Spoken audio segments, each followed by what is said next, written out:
Hi అండి, నేను మీ Rekha. Welcome back to Rekha's kitchen. ఈరోజు టేస్టీగా అట్లాంటిక్ సాల్మన్ ఫిష్ ఎలా చేసుకుందామో చూద్దాం. మనం నార్మల్ ఫిష్తోనే ఫిష్ ఫ్రై కానీ ఫిష్ పుల్స్ కానీ చేసుకుంటూ ఉంటాం కదా. అలా కాకుండా ఇలా అట్లాంటిక్ సాల్మన్ ఫిష్తో కూడా ఫిష్ ఫ్రై చేసుకున్నామంటే చాలా బాగుంటుంది. ఈ ఫిష్ చేయడానికి ఎక్కువ ఆయిల్ వాడకుండా ఈజీగా ఎలా చేసుకుందామో చూద్దాం. మనకు సాల్మన్ ఫిష్ నార్మల్గా పెద్దగా దొరుకుతుందండి. వాటిని మనము చిన్న చిన్న పీసెస్గా చేసుకోవాలి. చూసారు కదా, మనకు ఈ విధంగా పెద్ద సైజులో సాల్మన్ ఫిష్ దొరుకుతుంది. మనం వీటిని మనకు కావలసిన సైజులో చిన్న చిన్న పీసెస్ లాగా కట్ చేసుకోవాలి. చూసారు కదా, నేను ఈ విధంగా సన్నగా ఉండేలాగా పీసెస్ని కట్ చేసుకుంటే మనకు పీసెస్కి మసాలాలు పట్టేసి టేస్ట్ చాలా బాగుంటుందండి. మనకు వీటిలోకి కావలసిన మసాలాలు రెడీ చేసుకుందాం. ముందుగా ఒక బౌల్ తీసేసుకొని 1 స్పూన్ వరకు సాల్ట్ వేసుకోవాలండి. అలాగే 2.5 స్పూన్స్ కారం. ఈ ఫిష్ మనకు సాల్టీగా ఉంటుందండి, అందుకే మనం రెగ్యులర్గా వాడే సాల్ట్ కన్నా కొంచెం తక్కువగా వేసుకోవాలి. అప్పుడు మనకు కరెక్ట్గా సరిపోతుంది. అలాగే 1/2 టేబుల్ స్పూన్ పసుపు. వాటితో పాటుగా టేస్ట్ కోసం కొంచెం గరం మసాలాను కూడా వేసుకుంటున్నానండి. ఒక 1/2 టేబుల్ స్పూన్ గరం మసాలా. అలాగే 2 స్పూన్స్ ఫిష్ మసాలా వేసుకుంటున్నానండి. మనం ఇలా ఫిష్ మసాలాని వాడడం వలన మనకు ఫిష్లో నీచు వాసన లేకుండా టేస్టీగా ఉంటుంది. మనకు ఈ ఫిష్ మసాలా మార్కెట్లో ఎక్కడైనా దొరుకుతుందండి. 2 స్పూన్స్ ఫిష్ మసాలా, అలాగే 2 స్పూన్స్ అల్లం వెల్లుల్లి పేస్ట్ని వేసుకొని కలుపుకోవాలి. అలాగే ఫిష్ టేస్టీగా ఉండడం కోసం సగం నిమ్మకాయని తీసుకొని వాటిలోని నిమ్మరసంని ఈ మసాలాలోకి వేసేసుకోవాలి.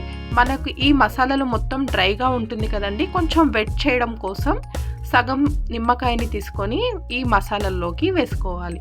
అలాగే 1 స్పూన్ వాటర్ని కూడా వేసుకొని కొంచెం లూజ్గా చేసుకోవాలండి. ఎక్కువ వాటర్ వేసామంటే మరీ లూజ్గా అవుతుంది.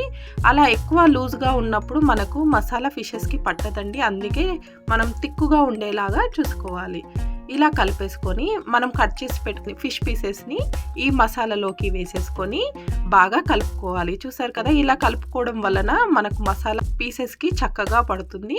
ఇలా కలిపేసి ఒక 1 అవర్ పాటు నాననివ్వండి. ఆ తర్వాత స్టవ్ పైన ప్యాన్ పెట్టేసుకొని 3 స్పూన్స్ ఆయిల్ వేసుకుంటున్నానండి.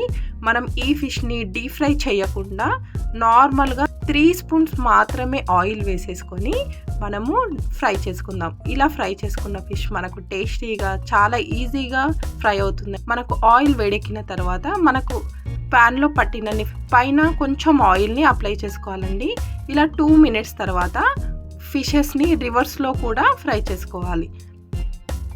ఫ్లేమ్ని మీడియం ఫ్లేమ్లో పెట్టుకొని మాత్రమే ఫిష్ ఫ్రైని చేసుకోవాలండి. మనం హైలో పెట్టామంటే మనకు పైన కలర్ వచ్చేస్తుంది, లోపల సరిగ్గా కుక్ అవ్వదు. అందుకే మనం మీడియం ఫ్లేమ్లో పెట్టుకొని కుక్ చేసుకున్నామంటే మనకు ఈజీగా ఫ్రై అయిపోతుంది. మనకు ప్యాన్లో ఉన్న ఆయిల్ని ఈ ఫిషెస్కి పైన ఇలా అప్లై చేసుకోవాలి. వేడిగా ఉన్న ఆయిల్ని ఫిష్ పైన స్కిన్ పైన అప్లై చేస్తే మనకు స్కిన్ ఈజీగా కాలిపోతుందండి. ఈ అట్లాంటిక్ సాల్మన్ ఫిష్కి స్కిన్ చాలా హాట్గా ఉంటుందండి, అందుకే మనం స్కిన్ సైడ్ కొంచెం ఎక్కువసేపు ఫ్రై చేసుకోవాలి. చూసారు కదా, అటు ఇటు తిప్పుతూ మనం ఈ విధంగా గోల్డెన్ కలర్ వచ్చే వరకు ఫ్రై చేసుకోవాలి. మనం మీడియం ఫ్లేమ్లో పెట్టుకొని అటు ఇటు తిప్పుతూ ఈ విధంగా ఫ్రై చేసుకున్నామంటే ఫిష్ లోపల వరకు కుక్ అవుతుంది. టేస్ట్ కూడా చాలా బాగుంటుందండి. పైన క్రిస్పీగా లోపల సాఫ్ట్గా చాలా బాగుంటుంది. ఇలా ఫ్రై అయిన ఫిష్ని ఒక ప్లేట్లోకి తీసేసుకొని మనం మిగతా ఫిష్ని కూడా సేమ్ ఇలాగే ఫ్రై చేసుకోవాలండి. ఇలా మిగతా ఫిషెస్ని అన్నీ చేసేసుకొని ఒక ప్లేట్లోకి పెట్టేసుకుంటే మనకు టేస్టీగా ఉండే అట్లాంటిక్ సాల్మన్ ఫిష్ రెడీ అయిపోతుందండి. అలాగే సన్నగా కట్ చేసిన కొంచెం కొత్తిమీరని వేసుకొని నిమ్మరసం కావాలి అనుకుంటే ఫిష్ పైన వేసుకొని కూడా తినొచ్చండి, చాలా బాగుంటుంది. అలాగే ఆనియన్స్ కూడా పెట్టేసుకుంటే మనకు టేస్టీగా ఉండే అట్లాంటిక్ సాల్మన్ ఫిష్ రెడీ అయిపోతుంది. మనకి ఈ ఫిష్లో ఎలాంటి ముళ్ళులు ఉండవండి. ఈ ఫిష్ కొంచెం సాల్టీగా ఉంటుంది, అందుకే మనం కొంచెం సాల్ట్ తక్కువగా వేసుకోవాలి. రెడీ అయిపోయిందండి. ఈ వీడియో కనుక మీకు నచ్చితే లైక్ చేయండి, అలాగే షేర్ చేయండి. మరికొన్ని కొత్త రెసిపీస్ కోసం రేఖాస్ కిచెన్ని సబ్స్క్రైబ్ చేసుకోండి. Thank you for watching.